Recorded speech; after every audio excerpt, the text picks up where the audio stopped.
Yo tenía 8 años y algo me daba de cuenta. Y fueron a mi casa, un guardia, que tenía aquí mi padre al cuartel. Y mi padre no sabía nada y fue al cuartel. Y cuando llegó al cuartel, el sargento que estaba lo conocía y le dijo, ¿dónde vas tú? Que no sé, que me han dicho un guardia que venga. Y dice, no, tú vete para casa. Tú te vas a casa. Y ya un molinete, de los 5 que mataron, era compañero de mi padre y iban a pescar, porque pescaban con las barcas, madrillas, barbos y esto. Y otra vez fueron, los dos al cuartel. Y fueron los dos. Y entonces le dijo otra vez a mi padre y al otro, anda, si te he dicho, que me han dicho que venga otra vez. Y dice, que nos han dicho que vayamos al tercio o a la poneta. No, pues al tercio. Y los llevaron a Zaragoza. A ellos y a muchos más. A lo menos, qué sé yo, igual irían 30. De esa forma, a la segunda bandera. La segunda bandera duraron nada, un mes. Y los fusilaron a todos. ¡Y otros asesinos! ¡Y todos con vuestras vidas rotas! ¡Muertos! ¡Es verdad lo que dicen! Pero ahora, desde que estáis aquí, sois caballeros. Os habéis lavado de todas vuestras culpas porque habéis venido aquí a morir. Y ya no hay más vida para vosotros que esta legión. Pero debéis entender que sois caballeros españoles, todos. En vuestras venas hay gotas de la sangre de aquellos que conquistaron un mundo y que como vosotros fueron caballeros, fueron novios de la muerte. ¡Viva la muerte!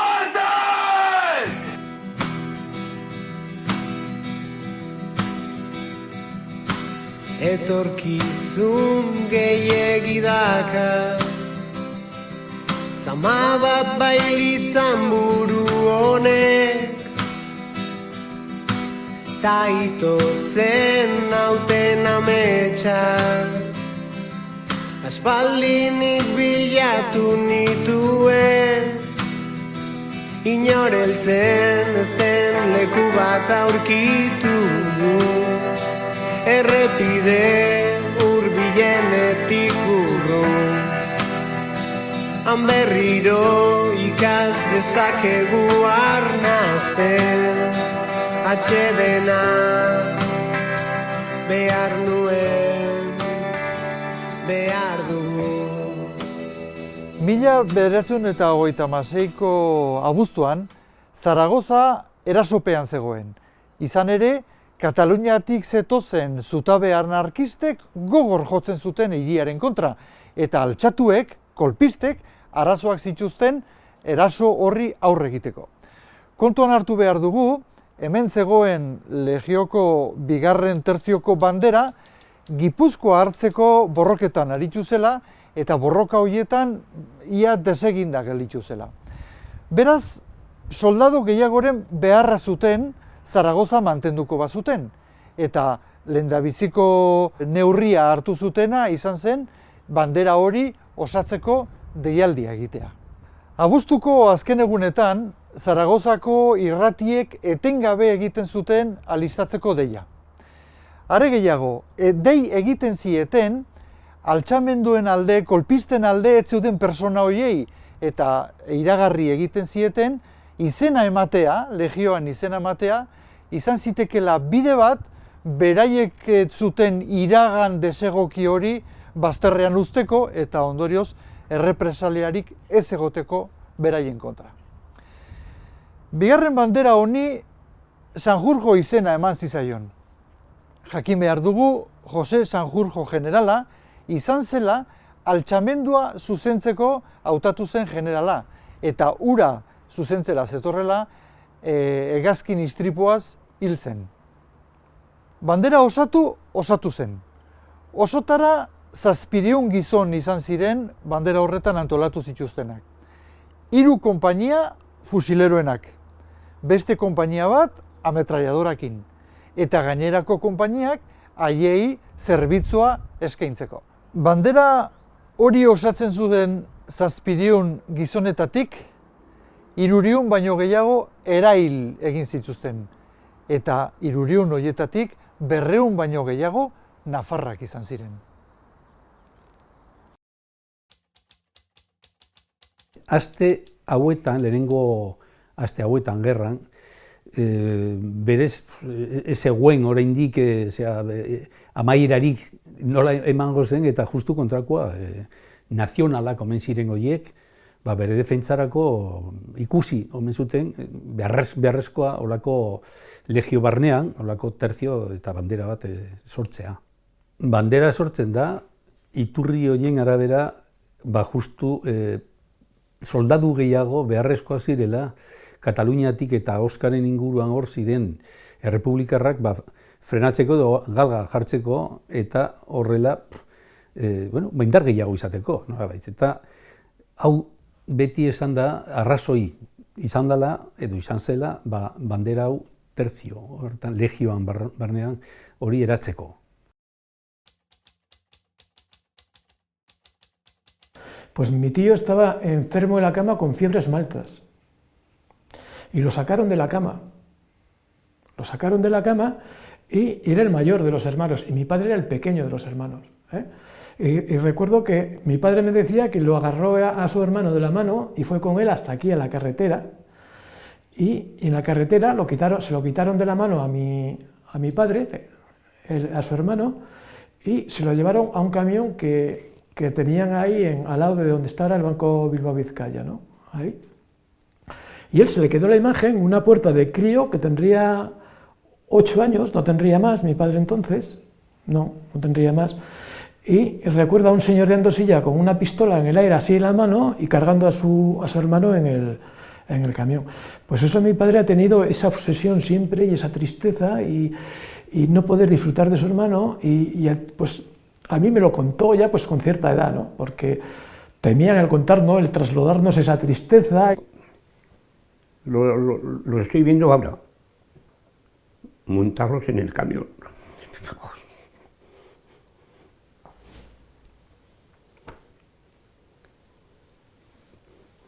Si no puedo.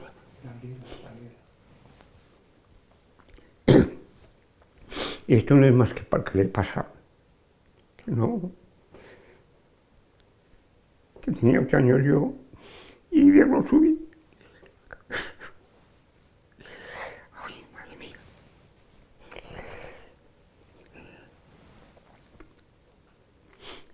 Nos quedamos allá. Y yo estuve viéndolo subir a 5 subíamos al camión. Y el tío de mi padre y un tío mío. Me cago en Dios. Eso no es más que para que le pasa. Inoreltzen ez den leku bat aurkitu du, errepide hurbilenetik urrun. Han berriro ikas dezakegu arnasten, atsedena behar nuen, behar dugu. Nafarroan beste toki askotan bezala errepresio bortitza hasita, orduan ez bakarrik jendea bultzatuara joateko, baizik eta jende bera, bere auzokideekin gertatzen ari zena ikusita, haiek beraiek joan ziren, bolondresak.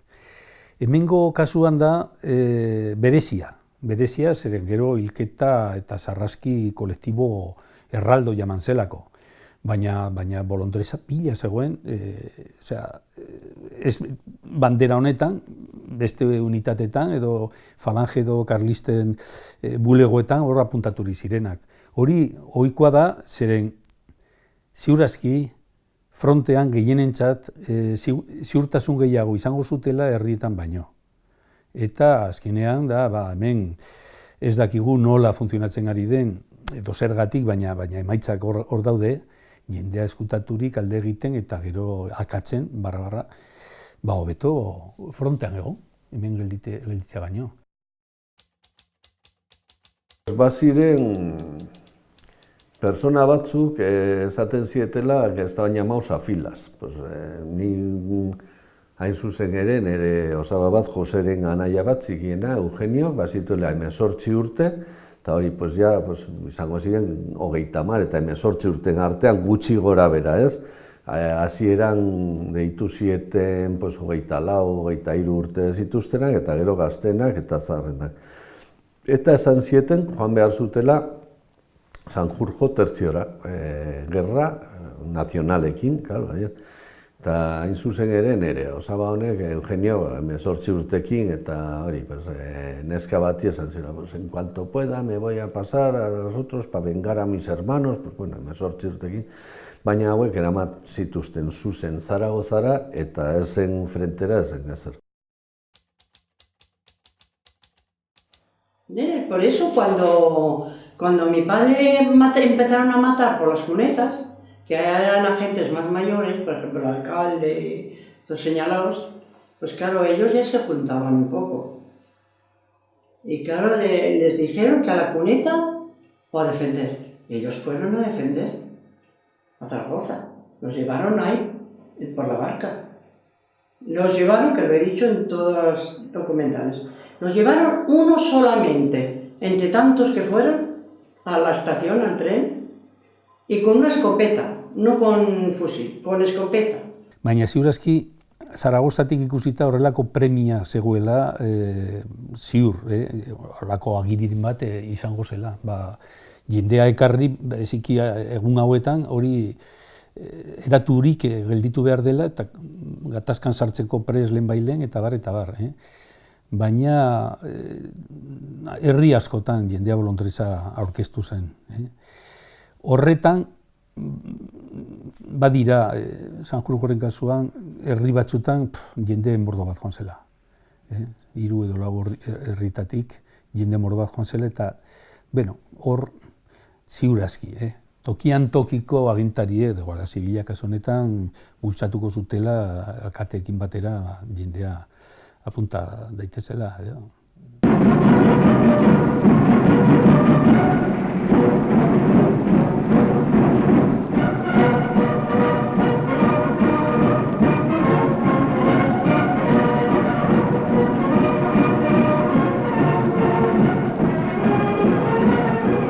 El primer requisito para el que desea entrar a formar parte de este heroico cuerpo es el de la filiación.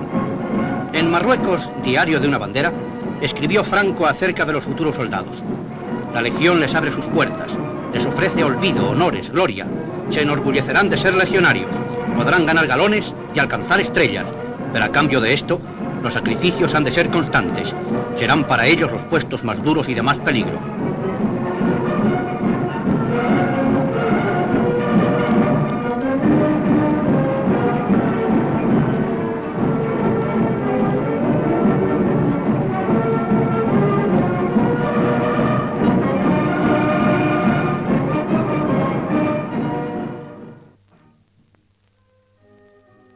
Hau, gerra paso ondoren erabili zuen falangek bere ofizina bezala, bazegoen taberna, bazuden beste gauzak, baina baita ere hor gordetzen zituzten bere paperak eta bar.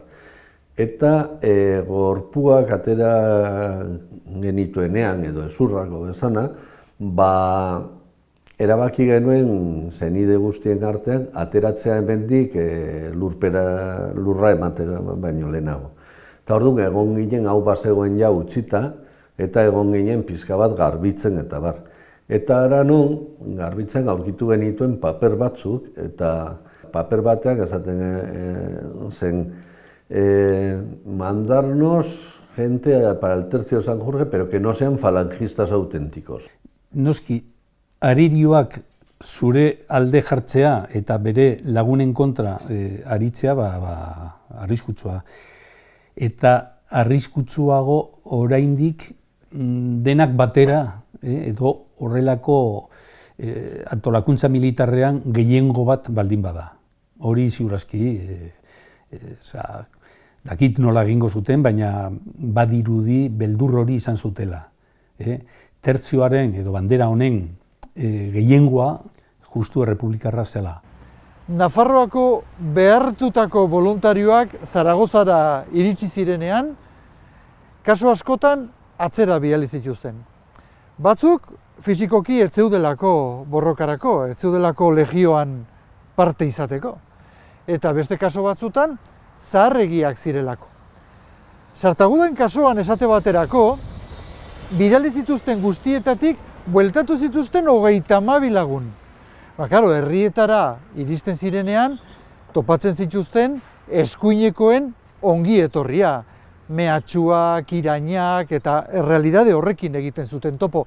Horrek behartu zituen kasu askotan milizietan izena ematera. Bai reketen, baita falangen ere. Pues los legionarios no querían venir a Albodosa, porque como estaban matando gente no querían venir. Entonces nos juntamos 5 familias. Y una que teníamos amistad con, que estaba en Zaragoza, nos buscó un piso y fuimos las 5 al piso, a Zaragoza. Y allá mi padre pues estuvo. Pero una vez baja mi padre y dice, ¿a que no sabéis con quién ha estado? Y dice, ¿con quién? Pues. Dice, no sé si le acertaríais. Dice, estábamos Joaquín y yo, otro amigo, allá, y viene uno majo, porque era muy majo, vestido de legionario. Y dice, pero llevaba muchas estrellas, vaya. Y dice, y nos ha dicho, ¿de dónde son ustedes, pues? Dice, de Lodosa. Dice, Lodosa. Si soy yo de Lodosa. Dice, ¿cómo? Y mi padre le dice, pues ¿de quién eres, majo, tú? Dice, de la Dora la Jubita. Dice mi padre, que era un poco alegre, y mi padre, dice, me cago con lo que iba a hablar con tu madre cuando venía de la caseta. Se viene en una caseta en el tren. Con lo que he vivido yo, bailar con tu madre. Dice, me cago en. Dice, ¿y cómo es que habéis venido? Dice, pues que nos dijeron esto, cuando nos llamaron al cuartel. Si queríamos la legión o la cuneta. Dice, pues mira, ahora os vamos a mandar bien pronto a casa, veis ahí. Dice que no queremos, que tenemos mucho miedo, que están matando mucha gente. Dice, no se va a meter con vosotros nadie. Con que se conoce que bajó a las oficinas que estaban en Zaragoza mismo, hizo los papeles, vino con una hoja, nos venimos a casa, aún no se ha metido nadie con él.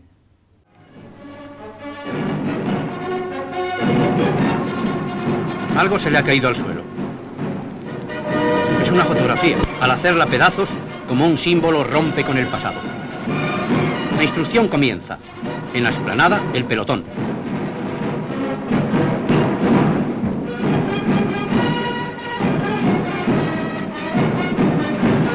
Nunca olvidarán estas primeras nociones.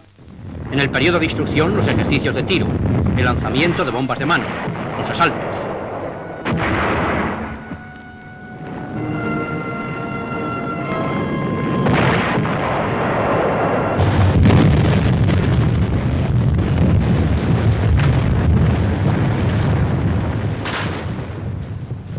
Behin instrukzio azkarra bukatuta, fronte aldera eraman zituzten, Almudebarrera hain zuzen ere. Almudebarrera iritsi zirenean, ja beraiek konbentzituta zeuden borrokan hasiko zirela, baina ez. Gau bat eman zuten eta hurrengo egunean berriro ere kamionetan montatu zituzten eta atzera egin zuten. Ez dago batere argi zein den arrazoia. Susmoa ote zuten, beste aldera pasatuko ote ziren, ez dakigu. Dakiguna da, berriro kamionetan montatu eta atzera egin zutela. Badirudi, eraman zutela Almodobarrera, hor herri bat denok ezagutzen dugun bezala, agian ja frontean sartzeko, eta ez dakigu zergatik, baina bueltatu zituzten. Irailaren bukaeran, 29 edo 30ean, eta gero segituan, urriaren hasieran, hasi ziren pertsona horiek garbitzen. Zaila da, olako sarraskiak, tamaina hortakoak edo gutxiegokoak izanik ere, oso zaila da hori dokumentatzea. Historialariok beti pentsatzen dugu nunbaiten zerbait geldituko dela, baina oraingoz ez da hori aurkitu. Ni horretan nago, eta berez, bere Sanjurjoren legioko edo tertzioren izen guztiak hor agertzen dira, baina justu honetaz ez da gehiegi jakina. Y les sacaban al patio, a base cuchillo, y allí ya los fusilaron. Y los sacaron al cementerio con los camiones de la basura, derramando sangre de ellos por todo Zaragoza. Los cruzaban hasta el cementerio. Claro, al cementerio no los metían, los metieron que ellos tenían las tapias, las tenían de muy bien agrado, ¿sabes?, para fusilar. Pero ahí los llevaban a fusilar ya, porque las puertas, alguno que se ha podido oír de ellos, las puertas no estaban cerradas, de allí. Se podían haber escapado cuando hubieran querido. Los tuvieron allá encarcelados en unas naves de la academia de Torrero y los cogían en tandas de unos 20 o 25 en el camión, los mataban allí y después los cargaban en el camión y los llevaban desde la academia, hacían toque de queda para que no saldría la gente a la calle, para que no viesen cómo chorreaban los camiones la sangre, ¿no? Pasaban por todo el Puente de Piedra hasta Torrero. Y en Torrero los basculaban, los enterraban, les echaban una capa de arena e iban a por otros. Y así es como los localizamos, ¿no? Empezamos a excavar, después ya cuando aparecían íbamos con cuidado, con picos y palas, iban saliendo. Ezagutzen badugu non dagoen Zaragoza eta Zaragozako hilerria, San Gregorio hortatik, kanpamentu hortatik, kamioietan sartuta, kakatuta ondoren, ia Zaragoza osoa zeharkatu behar.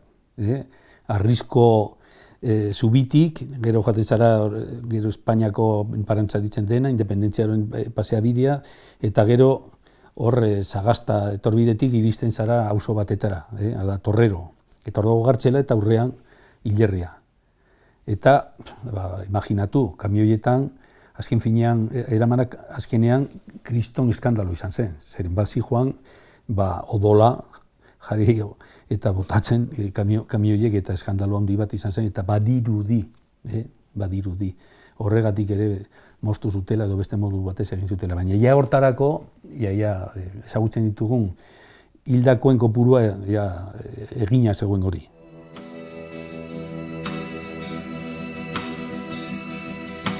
Inork inoiz astindutako soka baten soinua du hemen, nahi genuen isiltasuna, lokanta bat ari naizen zuten, inorentzen ezen leku bat aurkitu du, errepide hurbilenetik urrun. Han berriro ikas dezakegu arnazten, atxedena behar nuen, behar dugu.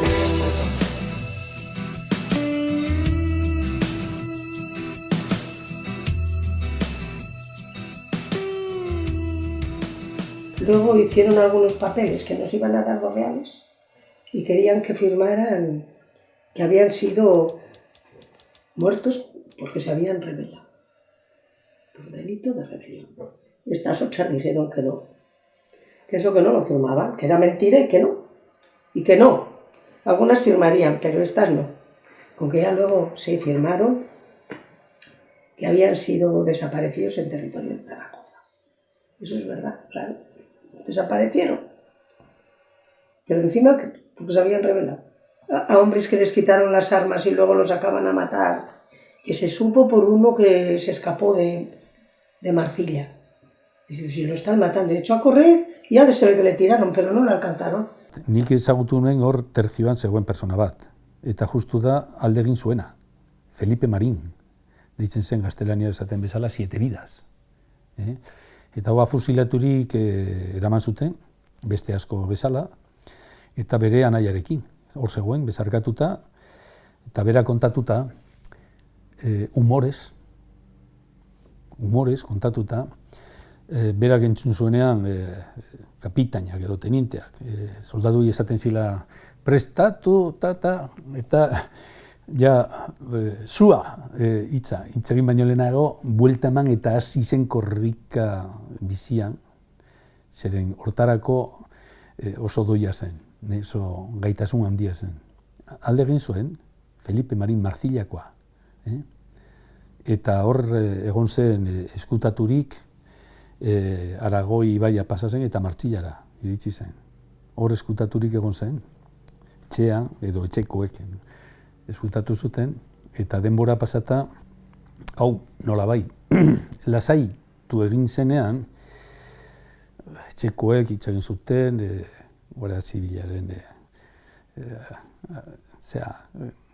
agintariarekin, eta ea ber zer gertatzen zen, eta berriro esan zioten ea frontera joaten bazen, zeren oraindik herrian giroa ezen oso ona. Eta joan zen frontera. Eta frontean egon da, bidali zuten, baita ere Zaragozan, eta uste dut ere, San Gregorio kanpamendutik zetorrela, hor Justizia Aragoiko plazan, hor erdian, Zaragozako erdian, handik hartzen da Torrerora joateko bidea. Eta kamioia irauli egin zuen. Kamioia irauli, batzuk zauriturik, eta justu hor bertan dago medizina fakultatea. Oso toki polita, hor zen unibertsitatea, eta justu hor eraman zuten hau eta hor, hogean sartu, eta beste bi soldadu bere ondoan, eta hasi ziren haien artean hitz egiten, eta batek besteari. Oroitzen zara aker hori nola joan zitzaigun afusilatzira joan ginenean, harrapatu izan bagenu, eta Felipe kontatzen zigun maindiria horrela zegoela, eta bazi joan eskutatu nahi onaino, izugarria. Baina hori 86an kontatu zigun, 1986an Altafalla Kulturtaldearen liburuaren aurkezpenean, Tafallan bertan, eta niri gelditu zitzaidana ez bakarrik gertakari eta oso bitxi-bitxia dela, baizik eta humorez kontatzen zuela. Esan ez, nire anaia eta herriko batzuk eta ondoko herrietako jendea akaturik izan zala, baina niretzat persona hauek bizitzari kantu bat egin diote. Ausardiarik ez, beldurra gainezka, geroak ekarriko duenaren kezka. Itzako arrenean gatibu, kolpean ies egingo dizuten izu.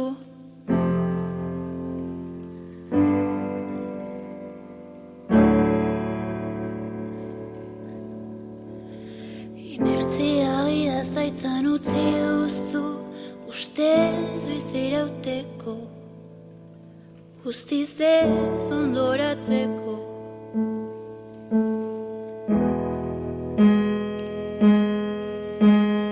Era berean bigeten gabe, batuak zer eskainiko dizun zaizaude.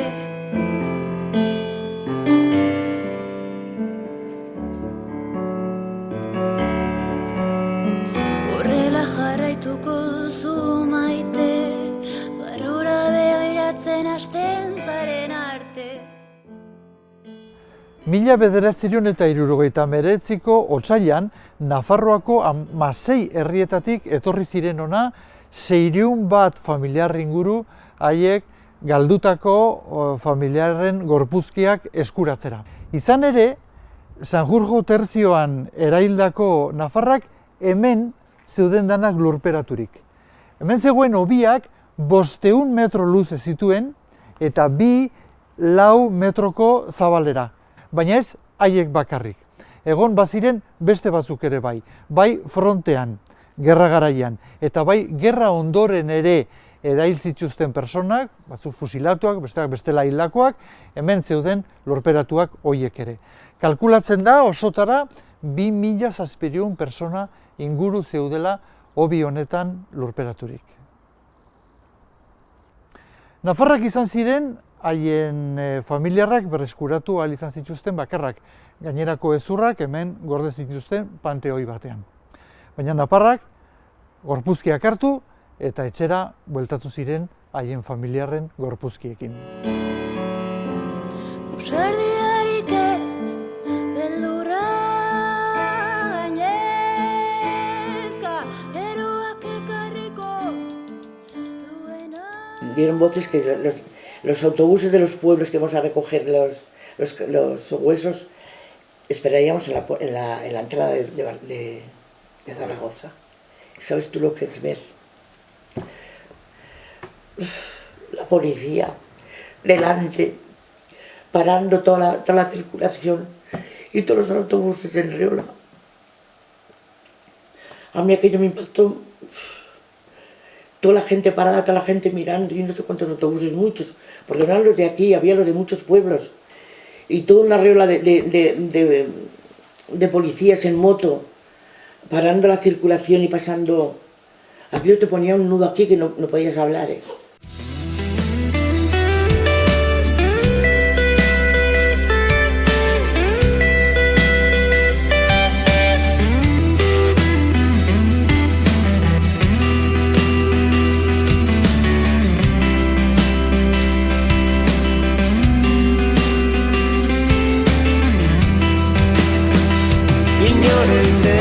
Besten leku bat aurkitu du, errepide hurbilenetik urrun. Han berriro ikas dezakegu arnasten, atsedena behar nuen, behar dugu. Y nuestros padres, qué casualidad, cuando fuimos a sacarlos, vivía el enterrador. Ay, qué ilusión. Tú sabes, no yo, que fue mi marido y mi hermano a sacarlos. Porque, claro, estaban a 5 metros. Porque, claro, cuando el cementerio de Zaragoza lo alargaron, como ellos estaban al bochorno, pues quedaron en lo que andaba, pues en el pasillo. ¿Cómo les decían? Sí. Y todo se levantó, 5 metros lo menos. Y ya nos dijo el enterrador, los italianos con caja, los navarros nada, sin caja. Y aquel nos decía que qué cargo de conciencia llevaba a casa. Como eran jóvenes que los llevaban con los camiones flash, pero que respiraban. Eran gente joven, ¿me entiendes? Aunque era tiro de gracia, ellos, su sangre botaría. Y dice, ¿con qué eso? Y ¡boom! La de eso de tierra. Y otro camión que venía.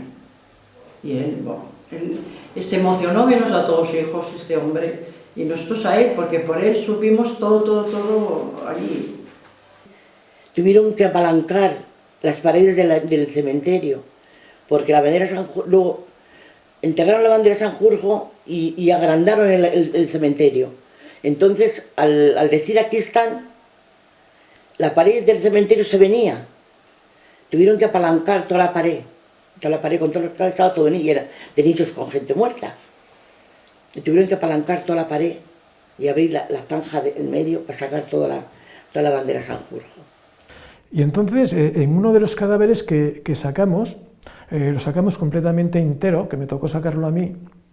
Yo tenía el cinturón de la Legión donde metían el banderín, las botas puestas y tenía una medalla de plata al cuello. Y se identificó por lo que es la medalla, ¿no? Y en uno de los cadáveres que sacamos recuerdo que al coger la cabeza se abrió en dos, tenía el hematoma negro que tenían otros cadáveres y tenían las entradas de bala de entrada y salida, ¿no? El denominado tiro de gracia. Naparra ziren 220 piko. Berrehun da hogeita sei, eta hortak horretaz komentatzen dira gauzak. Bueno, kasuri nabarmenena Sartagu da. Sartagu da, eta horregatik Sartagudako hildakoen zerrendan hainbeste ateratzen dira, ziren justu herriko pila ara eramanak izan ziren, batzuk bueltatu ziren, eramanak eta, bueno, detaileak, baina 58 persona akaturi ziren eta Sartagudako semeak ziren.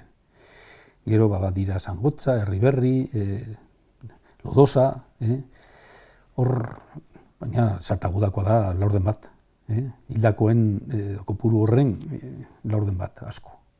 Herri batetarako izugarria da, izugarri. Porque las instituciones en realidad en aquellos tiempos nos dieron la espalda, ¿no?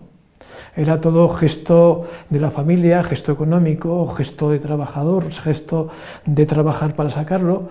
Y Torrero, pues lo recuerdo de esa manera, ¿no? Desde una perspectiva de muy joven, porque tenía 20 años, pero con unas ansias de recuperar lo que era nuestro y la historia tremenda.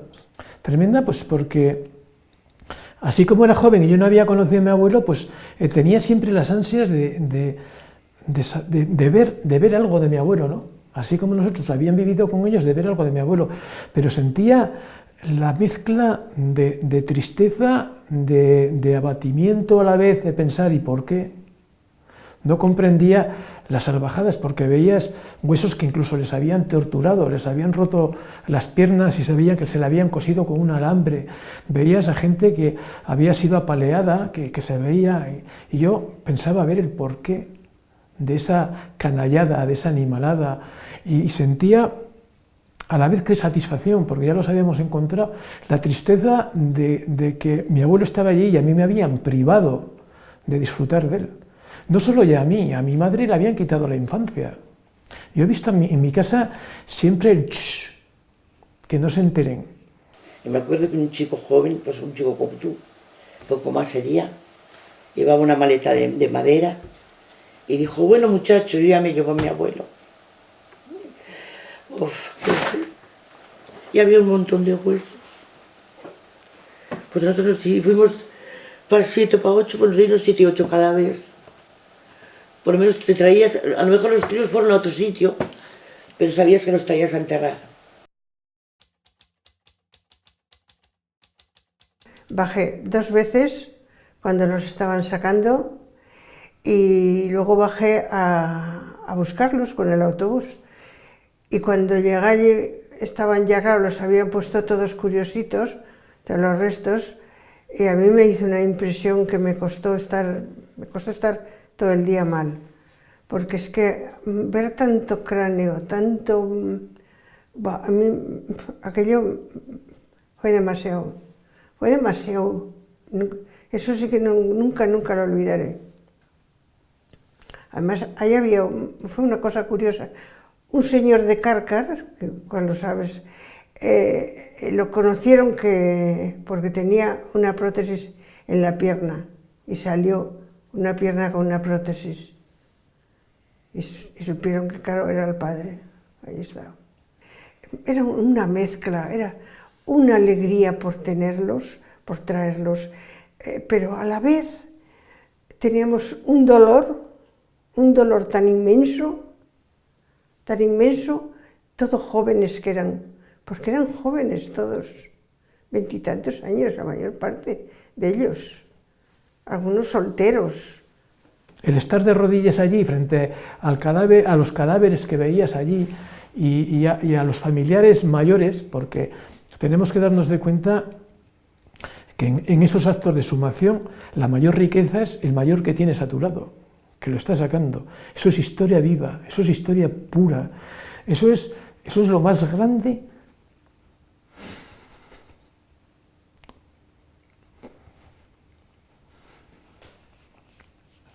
Lo más grande que una persona joven puede tener.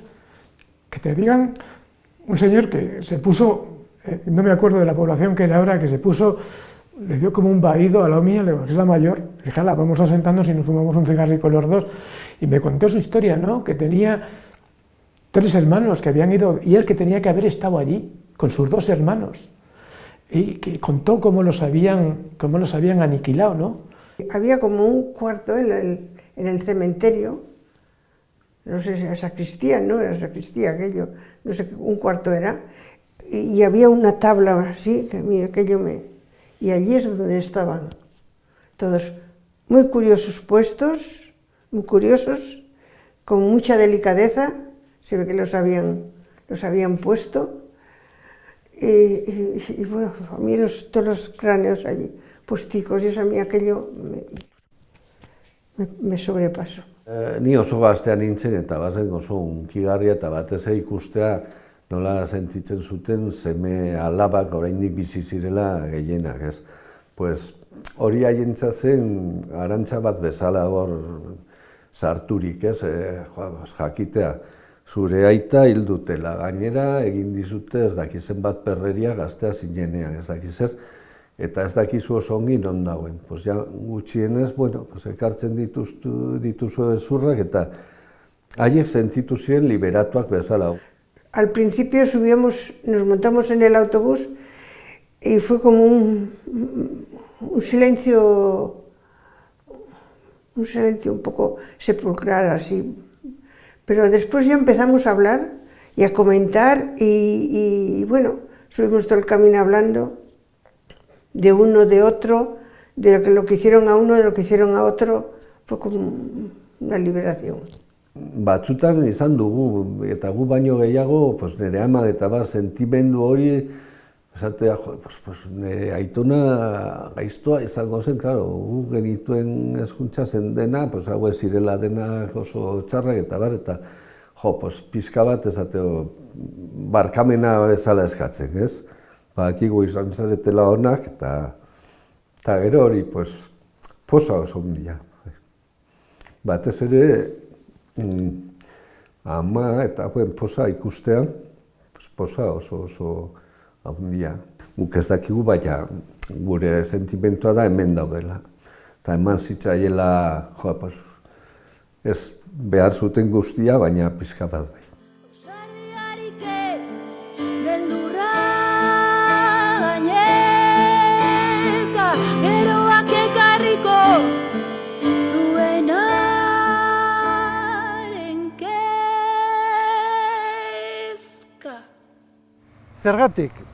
Zergatik hil zituzten? Hori da gure buruari egiten digun galdera, eta ez dakit inoiz jakingo dugun, hil ote zituzten, benetan beste aldera pasatzeko asmoa zutelako, hil ote zituzten hemen erosoago hiltzeko bidea zutelako, edozein kasotan zoritxarreko emaitza da. 200 nafar baino gehiago erail zituzten Sanjurjo tertzioan, Zaragozan. Oso zaila da hori dokumentaturik aurkitzea. Eta era gerra garaian, oraindik ez ziren alde nazional den horretan ez zegoen dena arauturik. Gauzak askotan egiten ziren bezala. Batzutan paperen artean ikusten duzu, haien artean eskatzen dutela ere dokumentazio burokratiko eta ez dela aurkitzen. Zergatik? Desegin delako.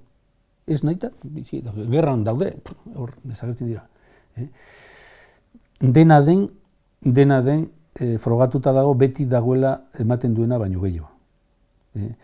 Baina oso zaila da pentsatzea, eta nik uste ezinezkoa eta ez da erreala, horrelako krimen handi bat frogatzeko hor daudela plan sekretu bat hor sinatuta, nik uste dut hori ez dela.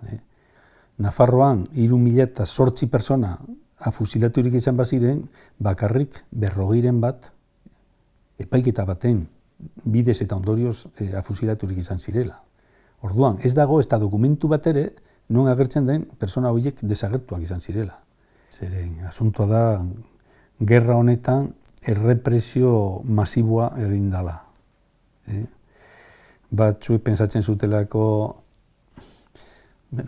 Espainia erortzen zela, komunistak etortzen zirela, edo separatistak hor zeudela, edo katolikoak ez zirela eta nahi duzuna. Hori jakina dago, eta horrela da, naiz eta ez jakin zoritzarrez. 200 piko persona hauek, naparra hauek, zergatik izan ziren akaturik.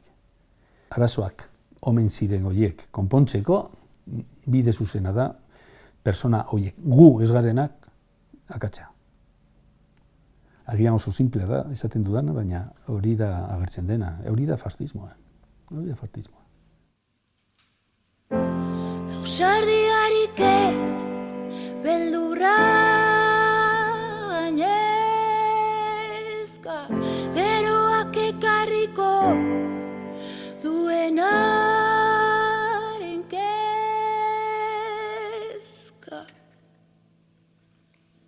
Eitzako arrenean gatibu, kolpean ies egingo dizuten izu.